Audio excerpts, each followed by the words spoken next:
오늘은 이스라엘의 남유다의 왕들의 삶을 살펴보는 것을 잠시 떠나서 이른 양 전도 찾기를 앞두고 전도에 대해서 당분간 말씀을 좀 전하려고 합니다. 여러분 어떻습니까? 이른 양 찾고 있는지요? 전도하기 위해서 좀 수고하고 계신지요? 대답이 적네요. 어떤 분이 그러더라고요. 목사님 차라리 저 봉사할 테니까 차라리 제가 물질도 헌금할 테니까 전도는 어려워요. 전도는 힘이 들어요. 이렇게 많은 말을 합니다. 맞아요. 전도가 굉장히 부담스럽습니다. 그럼에도 불구하고 우리가 전도하지 않을 수 없는 이유에 대해서 오늘 예수님은 본문을 통해서 이야기하네요. 우리가 알듯이 이 본문의 내용은 잃어버린 양에 대한 비유입니다. 사실은 예수님께서 이 땅에 오신 이유가 죄인을 구원하러 오셨다라고 말씀하셨죠. 자, 죄인을 구원하려면 죄인 속에 들어가야 됩니다. 세상 속에 들어가야 되죠. 세상과 동화되지는 않지만 세상을 변화시키는 것이 예수님의 삶의 모습입니다. 오늘 우리의 삶도 그래야 되는 줄 믿습니다. 우리 세상과 떨어져서 기도원에서만 사는 자들이 아닙니다. 우린 직장으로 들어가야 되고 학교로 돌아가야 되고 믿지 않는 자들과도 만나야 됩니다. 그런가 그들과 만날 때 그들과 동화되며 그들과 똑같은 가치관을 가지며 살아가서는 안 돼요. 우리는 구별된 삶을 통해서 그들을 진리로 이끌어야 할 사명이 있는 줄을 믿습니다. 그래서 예수님께서는 죄인들의 친구가 되어서 죄인들과 함께 식사를 같이 하는 거예요. 근데 이 모습이 바리새인들 보기에는 굉장히 마음에 안 들었어요. 그래서 예수님께 따집니다. 예수님, 당신은 거룩한 선생인데 어떻게 이렇게 세리와 창녀와 죄인들과 함께 어울리며 밥을 먹습니까? 왜냐하면 바리새인들은 자신들이 거룩해지려면 어떻게든지 죄를 짓는 사람들과 떨어져야만 자기를 지킬 수 있다고 생각했던 거예요. 근데 이들은 거룩함을 지킬 수는 있을지 몰라도 하나님께서 죄인들을 불쌍히 여기는, 긍휼히 여기는 그 마음을 몰랐던 것이죠. 그래서 예수님께서는 죄인들을 향해서 하나님은 어떠한 마음을 가지고 있느냐를 한 비유로 설명해 주십니다. 비유의 내용은 우리가 잘 알듯이 이런 것입니다. 어느 마을에 한 목동이 있었습니다. 목동은 100마리의 양을 가지고 양을 치는, 그래도 좀 넉넉한 목동이었던 것 같아요. 근데 그 양무리 중에 한 마리의 양이 늘 고집이 셌습니다. 왼쪽으로 가면 오른쪽으로 가고 오른쪽으로 가면 왼쪽으로 가고 꼭 청개구리 같았어요. 그래서 이 한 마리의 양이 이 고집이 세가지고 주인 몰래 양 우리를 벗어나서 자기가 가고 싶은 대로 간 거예요. 근데 여러분 집단면하면 고생하는 것처럼 아니 이제 밤이 오니까 맹수의 울음소리가 두려워 떨고요. 또 좋은 꿀을 먹일 목재가 없으니까 배를 곱습니다. 거기다 길을 잃어버리니까 얼마나 두렵겠어요.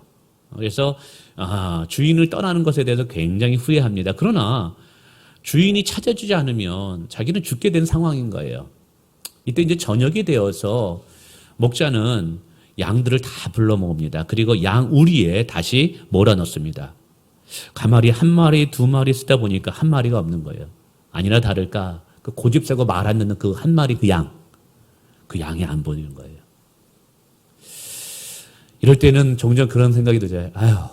그 양은 없어지기 잘했다. 그 사람 때문에 내가 너무 힘들었어. 그 양 때문에 내가 골치 아팠어. 이참에 그냥 버려버리지. 사람 같으면 그랬을 것 같아요. 근데 예수님은 그런 게 아니에요. 못난 양이든지 잘난 양이든지 말 잘 듣는 양이든지 안 듣는 양이든지 다 내 양이기 때문에 예수님은 포기할 수 없는 거예요. 이게 오늘 주님의 마음이고 우리가 이 마음을 품기를 원합니다. 여러분 교회 안에 다 내 마음에 듭니까?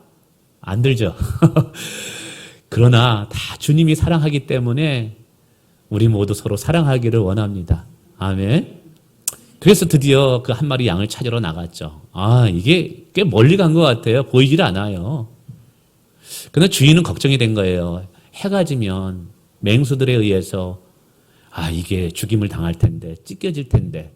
그래서 어떻게든지 깜깜하기 전에 이 양을 찾아야 되겠다. 막 분주하게 돌아다닙니다. 드디어 발견했어요. 너무 기뻤던 거예요. 그래서 이 무거운 양을 어깨에 메고 옵니다. 생각해 보세요. 요즘 뭐 공원에 가보니까 강아지를 안고 다니는 분이 있어요. 근데 강아지야 뭐 요만한 강아지니까 안고 다니죠. 근데 이딴 많은 양을 안고 집으로 들어올 때 여러분 목자의 허리가 휘었을 거예요. 근데 왜 그랬을까요? 너무나 기뻐서, 너무나 즐거워서. 이제 동네에 들어왔습니다. 그리고 친구들을 다 불러 모읍니다. 잔치를 벌이는 거예요. 아니 무슨 좋은 일 있어? 야, 내가 잃어버린 양을 찾았어. 잔치를 벌이는데 거하게 잔치상을 벌입니다. 가는 본인 보니까 그 잔치상에 들어간 비용이 그 잃어버린 한 마리 비용보다 더 큰 거예요. 더 많은 거예요. 양 가격이 30만 원이라면 잔치 벌이는 데는 50만 원이 든 거예요. 이런 비용적으로 따지면 불합리합니다. 그런데도 굉장히 기뻐하면서 그런 거예요. 여러분 이것은 잃어버린 양을 찾은 그 기쁨을 그렇게 표현한 거예요. 그러면서 이런 말씀을 7절에 하셔요. 화면 띄워주세요. 내가 너희에게 이르노니 그러면서 바리새인들에게 얘기하는 거예요. 이와 같이 죄인 한 사람이 회개하면 하늘에서는 회개할 것 없는 의인 아흔 마음으로 말미암아 기뻐하는 것보다 더 기뻐하리라. 그러니까 여기서 이제 이걸 잘 이해하셔야 돼요. 회개할 것 없는 의인 99은 누구냐 하면 이미 구원받은 우리들이에요. 그럼 목사님 이 말씀이 계속 띄워주세요. 기존 성도들에게는 관심을 갖지 말고 새신자들에게만 관심을 가져라는 말인가요? 그거 아니에요. 이것은 잃어버린 영혼을 향한 아버지의 마음인 거예요. 가령 이런 것입니다. 저희 어머님, 아버님이 6남매를 키우셨어요. 근데 제가 막내였거든요. 저 위에 형과 누님이 있는데 나름대로 공부를 잘했어요. 어디 가든지 똑부러지게 잘했어요. 걱정을 안 하는 거예요. 첫째, 둘째, 셋째, 넷째, 다섯째 걱정을 안 하는데 늘 가정의 걱정거리는 누구냐? 막내제예요. 왜냐하면 제가 좀 못난 부분이 많았거든요. 저는 지금 굉장히 하나님 믿고 나서 예수님 믿고 나서 굉장히 출세한 겁니다. 저는 지금 굉장히 출세한 거예요. 그래서 공부도 그렇게 넉넉지 잘 못했고 뭐 어디 가면 뭐 이렇게 실수도 많이 하고 그런 적이 한두 번이 아니고요. 예전에는 얘기했나요? 어머님이 시골에서 이제 뭐 하다가 저 아래 동네 가가지고 뭐 좀 사오라. 동네에 조그만 시골 마을에 뭐 가게가 없으니까요. 그래가지고 어머님한테 뭐 사오라 해가지고 그거를 딱 들어요. 그래가지고 이제 시골이니까 한 15분, 20분 가게까지 가거든요. 근데 가게 문을 열고 딱 들었으면 아주머니가 뭐 사러 왔니? 물어봐요. 내가 까먹은 거예요. 뭘 사러 왔는지 내가 기억이 안 나는 거예요. 그렇게 분주하고 제가 집중이 없었어요. 그럼 또 어떻게 해요? 뭐 전화가 있었어요? 핸드폰이 있어요? 다시 또 들어가가지고 엄마 뭐 사오라 그러지? 그럼 어머니 적어줘요. 그래서 가져가서 사왔어요. 초등학교 때는 공부를 하는데 제가 얼마나 산만했는지. 요즘 유튜브 아이들 뭐 산만한 아이들 있지만 다 괜찮습니다. 하나님의 은혜가 임하면 다 주의 종이 되고 큰 인물이 되는 겁니다. 그래가지고 하도 산만하니까 선생님이 맨 앞에 앉혀놨어요. 근데 앞에 앉혀서 산만하면 어디 갑니까? 나중에 선생님이 포기하고 저 뒤에 가서 다시 앉히더라고요. 어느 날은 딱 학교 갔더니 그날이 시험 보는 날이었네. 뭐 이 개념이 없이 살았으니까요. 그러니까 늘 어머님이 걱정이었어요. 늘 걱정이었어요. 그러니까 어디 해도 너 뭐 먹고 살래? 늘 걱정이었어요. 근데 제가 이제 예수를 믿고 나서 좋은 아내를 맞이하고 그리고 이제 목회길을 가면서 부모님이 저를 볼 때마다 너무 기뻐하는 거예요. 저희 형님이 의사인데 의사 된 것보다 제가 목사 된 것이 더 기뻐하는 거예요. 여러분 그렇다고 해서 저희 아버님, 어머님이 첫째, 둘째, 셋째, 넷째, 다섯째를 저보다 사랑하지 않았을까요? 사랑했어요. 첫째도 귀하고 둘째도 귀해요. 손가락 5개 중에 얻은 거 여러분 꼬집어 안 아픈 게 어디 있어요? 다 아파요. 근데 막내가 왜 유독히 그렇게 이렇게 목사가 됐을 때 기뻐했느냐? 좀 못났었거든요.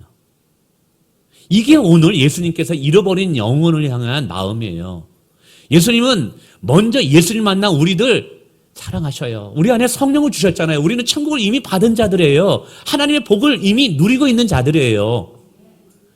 여러분을 향해서 귀하다고 말씀하고 계셔요. 여러분을 향해서 의인이라고 얘기하세요. 그러나 예수님은 당신이 창조한 택한 받은 백성들 중에 아직 주님 만나지 못한 자들이 있다는 거예요.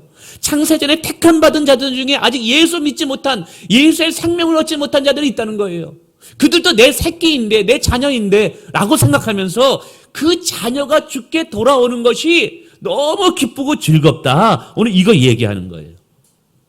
저는 이 말씀을 묵상하면서 왜 우리가 전도를 해야 될까? 왜 이른 양 찾기를 해야 될까? 이런 시국인데, 아직도 코로나가 끝나지 않은 시국이고, 요즘 교회에 대해서 부정적 이야기를 얼마나 많이 하는지 몰라요.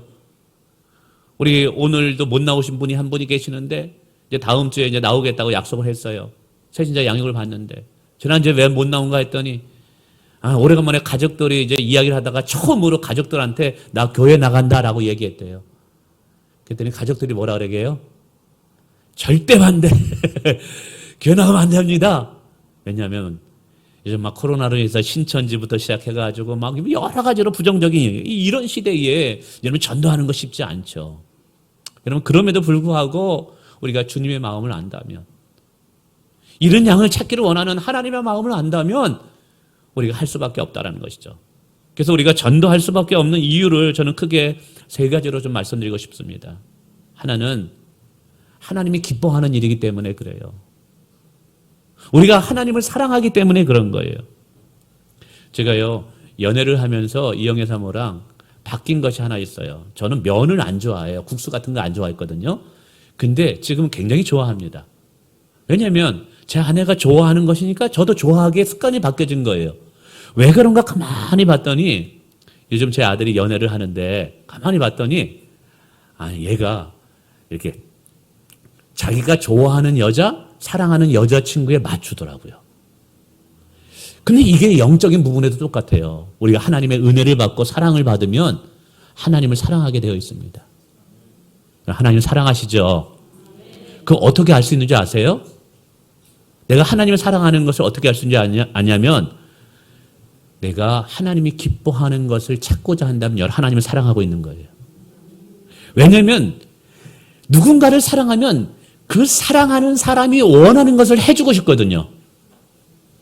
우리가 죄를 미워하고 싫어하는 이유가 뭐예요? 하나님의 죄를 미워하고 싫으니까. 물론 죄는 우리의 인생을 망칩니다. 죄는 파괴시킵니다. 가정을 무너뜨리게 합니다. 인생의 고통을 가져다 줍니다. 그러나 하나님의 죄를 미워하거든요. 거룩하신 분이 죄를 싫어하거든요. 그래서 내가 하나님을 사랑해요. 그러니까 나도 죄를 싫어하게 되는 거예요. 이게 영적인 원리가 같은 거예요. 전도도 마찬가지예요. 왜 우리가 전도할 수밖에 없느냐? 잃어버린 영혼을 너무너무 하나님이 찾기를 원한다라는 거예요. 여러분 앞에서 말씀드렸지만 이 전도하려면 지갑을 열어야 돼요. 자존심을 구겨야 돼요. 시간을 내야 돼요. 우리 교회에서도 이제 전도하신 어느 권사님들, 우리 집사님들 보면 그 새로운 분들 데려오기 위해서 비위 맞춥니다. 내가 예수님은 안 믿었으면, 저 사람 전도만 안 했으면 만나지 않고 상종하고 싶지도 않은 사람입니다. 그러나 한 영혼을 내가 전도하기 위해서 정말 자존심 굽힙니다. 그리고 내성적인 분들, 소극적인 분들, 전도 어렵습니다. 낯선 사람과 만나고 친구를 해야 되는데 이게 쉬운 일이 아니거든요. 근데 왜 우리가 그럼에도 불구하고 전도를 포기할 수 없느냐? 예수님이 잃어버린 영을 찾는 것을 너무 기뻐한다라는 거예요. 여러분, 우리가 예수님을 사랑한다면 예수님이 가장 기뻐하는 것이 무엇인가를 우리는 들여다볼 수밖에 없다라는 거예요. 어떤 분이 그러더라고요. 목사님은 왜 목사가 되었습니까? 제가 예수님을 군대 제대하고 나서 만났어요. 예수님 만나니까 너무 감사한 거예요. 너무 기쁜 거예요. 마치 천국 위를 걸어가는 것 같아요. 근데 그 당시에는 제가 굉장히 어려웠어요. 제대하고 났는데 재정이 없어서, 물질이 없어서 아버님, 어머님은 병들었고 힘들어가지고 다니던 일반 대학을 중퇴를 했어야만 됐고 살아야 될 것, 되게 어려웠죠. 막막했죠.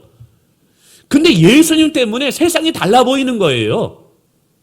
그래서 어디를 걸어가도 찬양이 그냥 막 나오고, 어떤 때는 걸어다니면서 눈물이 막 나는 거예요. 어떤 사람은 참 인생이 꼬여가지고 힘들어서 눈물이, 아니야. 너무 감사하고 기쁘니까 예수님 때문에 너무 살만 나는 거예요.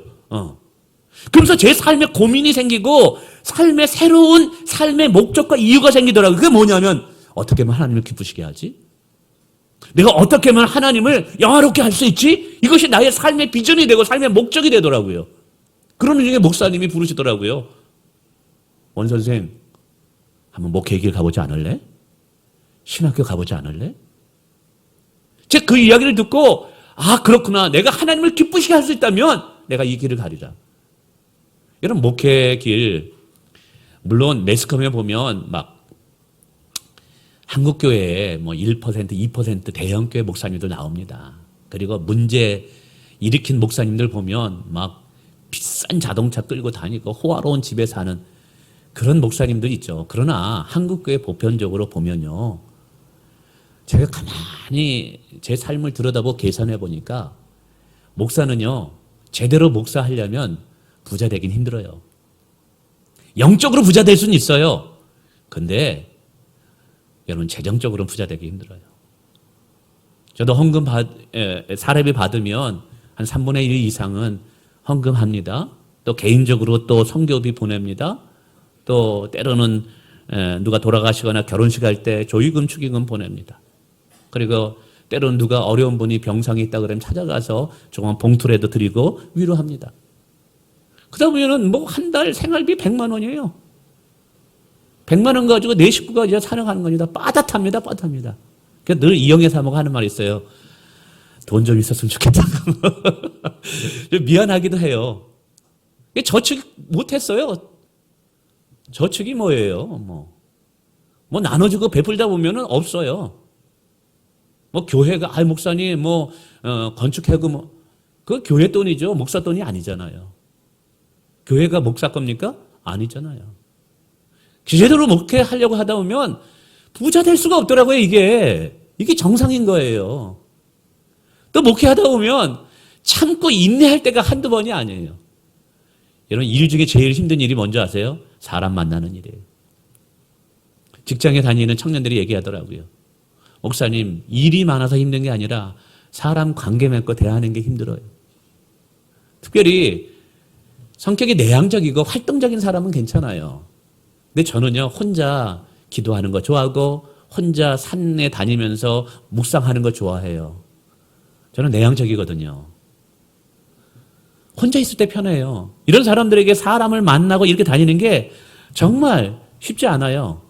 그럼에도 불구하고 내가 이 길을 가야 되겠다는 이유는 단 하나예요. 주님이 기뻐할 것 같아서. 주님을 영화롭게 하는 이 길이 이게 내가 기뻐하는 길이거든요. 정말 주님을 사랑하니까 내 몸이 부서지는 한이 있다 할지라도 하나님을 기쁘시게 할다면 내가 그 길을 가리라. 그것이 내 마음의 소원이 되는 거예요. 내 은사와 내 적성에 맞느냐 그건 2차적인 거예요. 하나님을 기쁘시게 할 수만 있다면 하나님 내가 좁은 길에도 내가 가보고 싶어요. 그것이 나의 비전이 되고 나의 소원이 되면서 목회길을 왔어요. 제가 왜 이를 이야기하면 전도도 마찬가지인 거예요. 전도 어렵습니다. 한 영을 주님 앞에 인도하는 거 쉽지 않습니다. 그럼에도 불구하고 우리가 전도할 수밖에 없고 잃은 영혼을 찾을 수밖에 없는 이유예요. 오늘 예수님 말씀하시잖아요. 한 영혼을 찾을 때 천국에서 잔치가 벌일 정도로 기뻐한다는 거예요. 우리 4절 띄워줘 보세요. 이렇게 말합니다. 그 잃은 거를 찾아다니지 아니하겠느냐? 찾아내는 어떻게 하고? 즐거워하고. 주님이 즐거워한다는 단어가 몇 군데 없었어요, 성경에. 근데 잃은 양을 찾을 때는 주님이 너무 기뻐한다는 거예요. 얼마나 기쁜지 양을 어깨에 메고 왔다 그랬어요. 그리고 이웃을 불러 모으고 말하되 나와 함께 뭐 하자? 즐기자. 잔치가 벌어졌다는 거예요. 천국 잔치가. 기쁨의 잔치가 벌어진 거예요. 주님이 얼마나 기뻤으면. 7절 또 띄워주세요. 이렇게 말합니다. 이와 같이 죄인 한 사람이 회개하면 하늘에서는 의인 99으로 말미암아 기뻐하는 것보다 더 기뻐하리라. 기뻐하는 것보다 더 기뻐하는 것이 예수님이 잃은 양 찾기라는 거예요. 여러분 다시 말씀드립니다. 여러분 주님 사랑하십니까? 주님 사랑하면요. 우리의 관심이 주님이 기뻐하는 것이 무엇인가를 찾게 된다는 거예요. 그리고 주님이 기뻐하는 것을 행하는 것이 우리에게 큰 즐거움이 된다는 사실 믿으십니까? 나랑 적성이 안 맞고 은사가 안 맞다 할지라도 내가 잃은 양을 찾을 수 있는 이유, 우리가 선교를 감당해야 되는 이유가 뭐예요? 하나님이 가장 기뻐하는 일이니까. 하나님을 가장 영화롭게 하는 일이니까. 나를 사랑하고 내가 사랑하는 주님을 가장 기쁘게 하는 일이 바로 잃은 영혼 찾는 것이니까 그래서 하는 거예요. 다른 건 없는 거예요. 그래서요, 잃은 양을 찾는 전도는요, 하나님 나 주님 사랑합니다 라는 신앙의 고백이에요. 무엇을 통해서 예수님 사랑하는 것을 보여주시겠어요? 무엇을 통해서 하나님을 사랑하는 것을 보여주겠어요? 바로 그것은 하나님이 가장 기뻐하는 일을 행하는 거예요. 그것이 영혼 구원이고 선교인 줄 믿습니다. 두 번째, 잃은 양을 찾는 가장 큰 이유가 우리가 축복의 통로가 되기 위해서다라고 말씀드려요. 복을 주기 위함인 거예요. 여러분, 저는 그렇게 생각해요. 바울 사도가 그랬잖아요. 나는 가난하나 너희를 부유케 하는 자다. 그래서 바울은 자신을 복 있는 사람이라고 얘기해요. 세상 사람들은 내 배가 부를 때 나는 복 받았다. 내 창고가 가득 차고 넘칠 때 나는 복 받았다라고 얘기해요. 근데 바울은 그렇지 않아요. 자기의 가난함으로 많은 사람을 유익하게 했다면, 자기의 가난한 사람으로 다른 사람을 복되게 했다면 그것이 진정 하나님께 복을 받은 자라고 얘기해요. 그런 면에 있어서 저는 통장에 돈이 거의 없습니다. 근데 저는 복을 받은 사람입니다. 왜요? 하나님께서 축복의 통로로 사용하니까. 다른 사람에게 복되는 인생을 만들어 주니까. 저는 우리 교회가 그런 복받은 교회가 되길 원합니다. 물론 성도들이 많고 큰 건물을 갖고 지역사 이런 것도 있지만 제 비전이 있어요. 하나님, 어제도 땅밟기 기도를 하면서 지어질 그 땅 앞에 가서 하나님 바라보면서 또 믿음의 눈으로 상상하면서 건축될 그 교회 모습을 또 바라보면서 그렇게도 하나님, 저 복 받고 싶어요. 그 무슨 복? 저 100명의 선교사를 후원하고 100명의 선교사를 재정적으로 돕고 싶은 그런 교회들 만들고 싶어요. 우리 이시여 집사님의 사업에 100배의 복이 맞췄다. 예, 아멘 했으니까. 예. 그래서 하나님, 그 기도도 해. 하나님, 우리 교회 정말 11조, 1,000만 원씩 하는 성도 한 10명만 보내주세요. 더 많이 나눠주고 싶어요. 더 많이 베풀고 싶어요. 이게 축복 아닌가요? 여러분, 요셉을 향해서 하나님께서 복받은 자라고 말합니다. 근데 그 축복을 뭐라고 얘기하냐면 요셉의 가지는 담을 넘었다라고 말합니다. 요셉의 가지는 담을 넘었대요. 이게 무슨 말이에요? 여러분, 울타리 안에, 우리 집 울타리 안에 열매가 가득가득 열렸는데 우리 가족이 다 따먹어. 너무 감사해요. 그런데 이 가지가 복을 받아서 옆집까지, 길가까지 다 넘어간 거예요. 근데 유대 율법에 따르면 자기 담장 안에 열린 열매는 그 가족들만 먹을 수 있는데 담장을 넘어가면 누구든지 그 열매를 따먹을 수 있는 권리가 주어져요. 그러니까 요셉은 본인의 가정뿐만 아니라 그로 인해서 열국을 축복하는 사람이 된 거예요. 애굽을 축복하고 이스라엘을 축복하는 축복의 통로가 된 거예요. 저는 우리 교회가 자녀들 중에 그런 인물이 나오기를 원합니다. 공부해서 남 주고 사업해서 남 주고 축복받아서 남을 줄 수 있는, 할렐루야, 우리 교회가 그렇게 되길 원합니다. 근데요, 전도가 그런 거라는 거예요. 제가 예수님을 만나고 나서 정말 일제행성 동안 제가 빚을 진 자가 있는 게 저를 전도한 사람이에요. 한 사람은 저를 전도한 친구고 한 사람은 저를 영적으로 세워서 교회에 뿌리를 내리게 한 사람이에요. 저는 일평생 그 두 사람을 잊지 못해요. 저는 그 두 사람에게 빚진 자로 삶을 살아가요. 지금도 연락하면서 고맙다, 감사하다고 얘기해요. 왜냐하면 제가 예수님을 만나고 나서 제 인생에 놀라운 변화가 일어났거든요. 축복을 받았거든요. 우리가 전도를 하는 것 다른 것도 아니에요. 그 사람을 복받게 하는 것인 줄 믿으시길 바랍니다. 세 가지의 복으로 제 경험상이 있어요. 하나는 인생이 바뀌어지더라고요. 여러분, 마태를 보세요. 세리였어요. 죄인이었어요. 근데 그가 성인 하나님의 위대한 사도로 부름받아요. 예수를 만나서 변화된 거죠. 막달라 마리아 보세요. 창녀였어요. 더럽고 추한 여인이었어요. 어느 누구도 가까이 하고 싶지 않은 여인이었어요. 근데 그가 예수님을 만나서 거룩한 성녀가 됩니다. 여러분, 예수님은 위대한 토기장이가 되시는 줄 믿으시길 바랍니다. 그래서 그분은 우리의 인생을 가장 멋지고 가장 아름답게 빚어갈 수 있는 능력의 하나님이에요. 그래서 예수님을 만난 인생은 후반부가 더 잘 되게 되는 줄 믿습니다. 뿐만이 아니죠. 예수님을 만나면요, 제가 보니까 미래가 바뀌어요. 미래가 바뀌어요. 꿈이 생기고 비전이 생기고. 이런 공부 못하는 학생들, 공부하기 싫어하는 학생들, 이유가 뭔지 아세요? 비전이 없고 꿈이 없기 때문에 그래요. 근데 사도행전에 보면 성령이 임하게 되면 꿈을 꾼대요. 비전을 갖게 된대요. 할렐루야. 인생의 목표가 생기게 되는 거죠. 그 부분은 있겠습니까? 미래가 바뀌는 것 중에 영원한 미래가 바뀌는 거예요.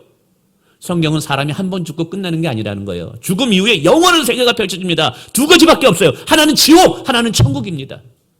과거 우리는 죄로 말미암아 지옥에 떨어져 죽을 수밖에 없는 영원한 고통 중에 심판을 받을 수밖에 없는 우리의 운명이었어요. 근데 예수 믿고 죄 사함 받고 구원 받아서 영원한 생명 얻어서 우리는 천국 하나님의 백성들이 되었습니다. 우리가 나중에 죽고 나서 영원히 살아야 할 나라의 신분이 위치가 바뀐 거예요. 여러분, 이것만큼 미래가 변경된 인생이 어디 있겠어요? 야, 이걸 생각하니까 죽음이 두렵지 않은 거예요. 여러분, 세상에 죽음이 두렵지 않으면 뭐가 두려울 게 뭐가 있어요? 할렐루야. 여러분, 예수님은 우리의 미래를 바꿀 수 있는 분이에요. 전도되어서 여러분, 그 사람이 예수를 만나게 되면 인생이 바뀌고 미래가 바뀌어지는 거예요. 그리고 정말 또 중요한 게 뭐냐면 하나님 나라를 실제적으로 경험하는 심령이 바뀌더라고요. 하나님 나라는요, 꼭 죽어서 가야 할 천국뿐만 아니라 예수님이 거하는 곳이 천국이 되게 됩니다. 이거는 참 놀라운 일이에요. 제가 성경 공부를 할 때마다 참 이런 간증을 많이 듣습니다. 얼마 전에 성경 공부하면서 이런 이야기를 좀 들었는데 예수님 믿고 나서 근심과 걱정이 없어졌대요. 이거 어떻게 설명해야 될지 모르겠대요. 여러분, 마태복음 11장 28절에 이렇게 얘기합니다. 띄워주세요. 수고하고 무거운 짐들아 다 내게 오라, 내가 너희를. 근데 세상에는요, 수고하고 무거운 짐들이 엄청 많습니다. 뿐만 아니라 여러분, 요한복음 14장 27절, 평안을 너희에게 주노니 곧 나의 평안을 너희에게 주노라. 내가 너희에게 주는 것은 세상이 주는 것과 같이 아니라 너희는 마음에 근심하지도 말고 두려워하지 마. 그런데 마음에 근심하고 두려워하는 사람들이 얼마나 많은지 아세요? 세상에 명예도 없었어요. 돈도 얻었어요. 좋은 차도 타고 다녀요. 그런데 마음에 근심하고 두려워하는 자들이 엄청 많습니다. 넓은 집에 살아도 뭐예요? 마음이 지옥인 거예요. 저는 그런 분들 볼 때마다 정말 예수님을 믿으면 좋겠다. 정말 예수님을 믿으면 좋겠다. 근데 맛을 경험하지 못하니까 잘 모르죠. 그래서 우리의 간증이 필요한 거예요.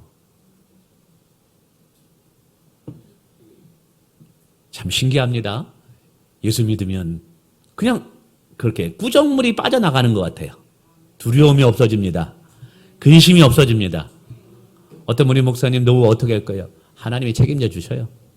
걱정하지 않아요. 건축 어떻게 될 거예요? 얼마큼입니까? 늦으면 늦은 이유가 있고 이르면 이른 이유가 있는 거예요. 다. 하나님은 합력하여 선을 이루십니다. 근데 가만히 생각해보니까 지금 건축됐으면 건축 기자재가 30% 50%까지 올랐대요. 인건비까지. 야, 안 된 게 다행인 거예요? 안 된 게 다행인 거예요? 이게. 다 이유가 있는 거예요. 하나님께 맡기니까 죽음도 두렵지 않아요. 없으면 없는 대로 다 감사하며 살 수 있어요. 할렐루야. 근데 이게 내가 만들어내는 게 아니라니까요. 이상해요. 이거는 외적인 내 밖에 있는 누군가가 내게 오셔서 나의 마음을 그렇게 만들어주는 거예요. 많은 현대인들이 우울증으로 시달리고 있습니다. 많은 현대인들이 여러분 정신치료를 받고 있습니다. 여러분 근본적인 치료, 근본적인 해결자는 예수 그리스도예요. 여러분 그 예수 그리스도를 소개하면 그 인생이 바뀌어져요. 여러분 말씀을 좀 이거로 다시 한번 이 두 번째 정리해 볼까요? 왜 우리가 전도해야 되느냐? 여러분 그 전도를 받는 예수님을 만나는 사람은요 인생이 바뀌어집니다. 미래가 바뀌어집니다. 마음의 심령이 달라집니다. 축복받는 인생이 되는 거예요. 그래서 여러분 전도라는 것은 축복의 통로가 되는 것이, 축복의 통로가 되는 것이에요. 마지막으로는요, 참, 이 전도는 우리의 사명이라는 것을 좀 기억하셨으면 좋겠습니다. 어떤 분들은 목사님 나는 전도의 은사가 아니에요. 여러분 전도는 은사가 아니에요. 이른 양 찾는 것은 사명인 거예요. 마태복음 28장 19절 그러고 너희는 모든 민족을 제자로 삼아 아버지와 아들과 성령의 이름으로 세례를 베풀고 내가 너희에게 분부한 모든 것을 가르쳐 지키게 하라. 여러분 우리 잘 알고 있죠. 사도행전 1장 8절 어제 성령이 너희에게 임하시면 너희가 권능을 받고 예루살렘과 온 유대와 사마리아 땅끝까지 이르러 내 증인이 되리라. 영혼 구원하라는 거예요. 여러분 마가복음 16장 15절 또 이르시되 너희는 온 천하에 다니며 만민에게 복음을 전파하라. 근데 이 세 가지 우리가 다 잘 알고 있는 구절입니다. 그런데 여러분 이거는 아시나요? 이것이 예수님께서 이 땅에 마지막으로 제자들에게 가장 중요하게 명하셨던 명령이었다는 것을. 그래서 이거를 위임명령, 절대명령이라고 이야기합니다. 이것은 예수 믿는 모든 사람들에게 사명이라는 거예요. 영혼을 구원하는 것은 은사가 아니라 사명입니다. 근데 우리가 이 일에 충성하게 될 때 주님은 우리에게 뭐라고 말씀하시냐? 마태복음 25장에 보니까 이런 말씀이 있습니다. 착하고 충성된 종아 내가 작은 일에 충성하였음에 내가 많은 것을 내게 맡기리니 내 주인의 즐거움에 참여할지어다. 여러분 천국 갔을 때 주님께서 너 뭐하다 왔냐? 물어보시면 뭐라고 얘기하시겠어요? 너 뭐하다 왔느냐? 뭐라고 얘기하시겠어요? 여러분 그때 우리는 착하고 충성된 종이라는 칭찬을 받고 내 상에 참여하는 즐거움에 참여할지어다라는 여러분 초대장을 받아야 되지 않겠습니까? 할렐루야. 네.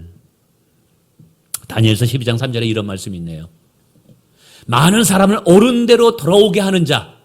이 옳은 데가 뭐냐면 진리예요. 이 진리가 누구일까요? 예수 그리스도예요.